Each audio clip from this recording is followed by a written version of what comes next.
Just before we're ready to put the gearbox back on, let's have a look at the flywheel.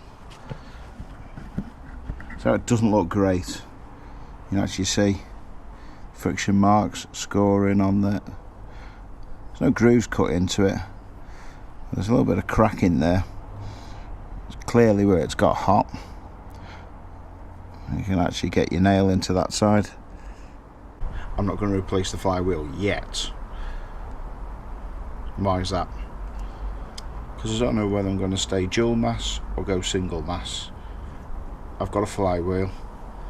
The car drove alright, but when I did take the friction material off,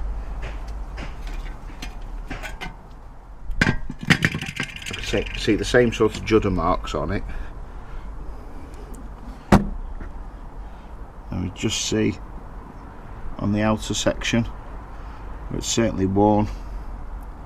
The clutch bite was a little bit high, but it still felt usable. I've got myself a clutch kit. Transmech, never heard of them, never used them before. Not much expectation. So a clutch plate, new.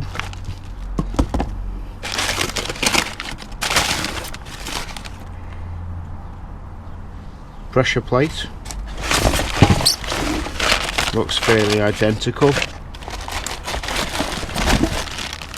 and a clutch release bearing. How much? Ooh, didn't see that. And a bit of special lube. You always need a little bit of that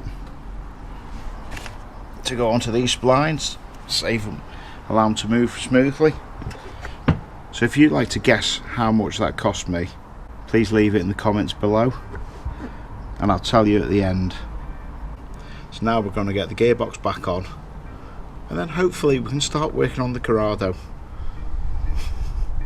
I can't wait. What I'm going to do next is certainly not best practice, and if you're ever replacing clutch and you have got a flywheel like this, unless you're really on a budget, replace the flywheel as well. It's going to cost you a lot more in labour to take the box out again. I'm leaving it there for one sole reason. Two reasons. One, I'm really tight. Two, I still don't know what I'm going to do clutch flywheel wise, whether I'm going to need an uprated. I'm just going to let it see me by. I'm fitting a budget clutch, certainly going to get the project up and running.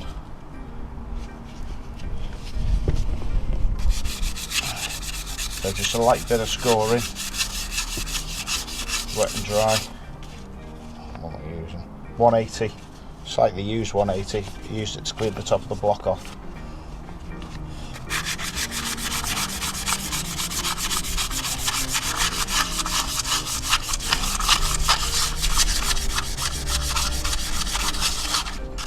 In the good old years, you used to be able to take your flywheel off and get it skimmed if it was poorer condition. Because it's a dual mass flywheel, you can't get that on a skimming machine. Always clean around this sort of area, just in case it's had any oil based on there to stop it from rusting.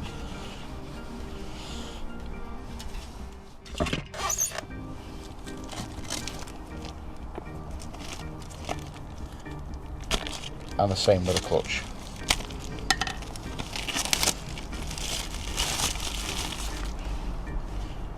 Well, it looks interesting. You can actually see the fibres coming out.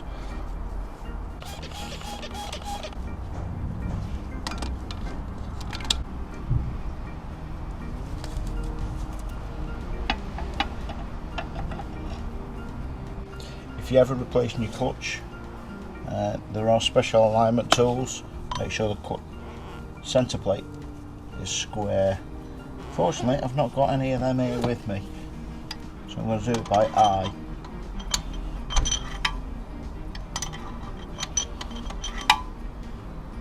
I don't know which eye I'm going to use. They're both as bad as each other.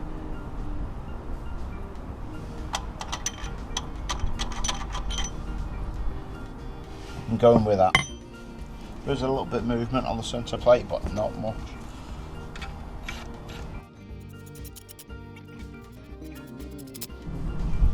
Dropped a bolt, there it is. Make sure you always put a bolt in. Funny story, another great friend of mine, you know who you are, done the clutch at night. I think he was quite busy. Didn't put one of these in and left one or two of the others loose. And then wondered why the clutch would, oh sorry, I wondered why the clutch wouldn't work. We had to get the gearbox out again. So it's worth checking all your work twice. Remember, this isn't a tutorial on how to change the clutch.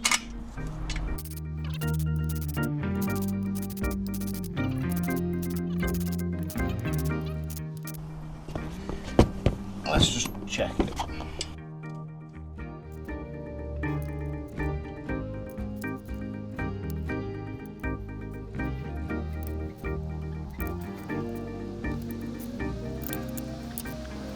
Okay, I'm happy that that's tight enough. They've all compressed in.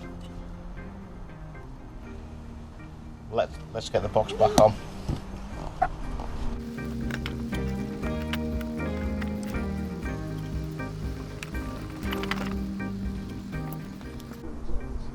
Thanks for watching this far. I'm quite happy I've got the gearbox on.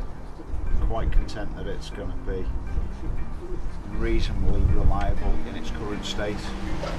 I'm very happy that I stripped it down, found something not quite right, sorted it out. That's going to cause a lot less hassle in the long run. It's bolted back up. New real budget clutch in there, so it'll be interesting to see how that fares up. I'll be able to give you a review on that. Probably not to buy it, but hey ho. So I'm going to spend the rest of the afternoon, early evening, tying up my tools, getting them back in the toolbox so I can get them back to work. Everything's all bolted back up, all ready to go back into the Corrado when it's ready. There's a few things to do on the engine still. I've still not located a little washer that I seem to have lost. I may have to buy a new one. So finish off, there's no injectors in there yet. We've got them somewhere safe. They've been ultrasonically cleaned. So hopefully they're going to be a lot nicer when I get hold of them. And you thought I'd forgot. So how much do you think I paid for that clutch? What did you guess? Well, I'll tell you. Well, this wasn't a special deal, no trade discount, no I know your cousin's dog walker sort of under the counter special offer. This was standard, click and collect, Euro car parts special, sale must finish Monday. I paid £59 and 39 pence, or 72 US dollars for the pressure plate, the friction plate, the release bearing, the slave in a box, brand new. It's crazy. I spend more than that on dinner for myself, and not through a drive-through. That's why I don't mind spending that sort of money if I know it's going to be a short term, get me through the project, whether it lasts 2 months, 4 months, 6 months. If you've got any experience with a single mass or dual mass flywheel, how that could affect miles per gallon, you know, please leave it in the comments below. You know anyone else who does know, share this with them. And if you're new to the channel and you want to see a little bit more of this Corrado, I promise next video is going to have a lot more of the Corrado in. The gearbox and engine looks like it's ready, so it's time to take it off the road properly